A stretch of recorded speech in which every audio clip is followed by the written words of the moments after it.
A judge in Tennessee today ordered the release of Kilmar Abrego Garcia from detention. A short time after that, another judge blocked the Trump administration from taking any action to detain Garcia upon his eventual release. Abrego Garcia was charged back in May on 2 counts of human smuggling. He pleaded not guilty. As I promised at the top of the show, CBS News Department of Justice reporter Jake Rosen would return for updates on this. Jake, what did we learn today? Well, after what you just read, in which a judge in Tennessee ordered he would be released, and a judge in Maryland who really was at the center of this legal dispute said that he must be ordered to be returned to Maryland for some period of time, must be given 72 hours of notice before he's removed to a third country. The magistrate judge in Tennessee actually gave Abrego Garcia an ask that they kind of threw as a Hail Mary late last week, which was a 30-day pause on any release.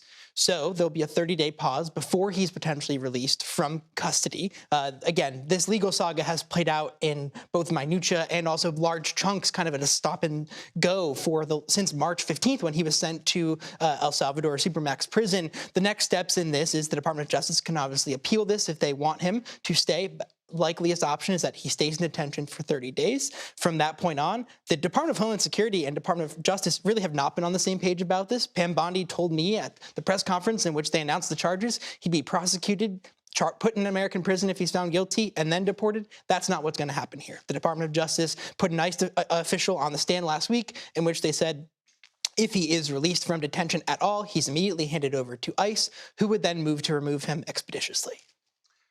The attorneys for Kilmar Abrego Garcia have said that human trafficking charges are flimsy. They want to fight them in court, and the administration seems ever so less eager as days pass to actually adjudicate those charges in open court. That's absolutely right, because the easiest option here is to just allow this to play out. We wait the 30 days, bring him back. There is no order barring his removal to any country besides El Salvador, and the Department of Homeland Security said they would do so. So whether that's Mexico or another country certainly remains to be seen, but it is very likely, as the Department of Homeland Security said today in a statement after this decision, he will never walk as a free man in America again, and they will remove him.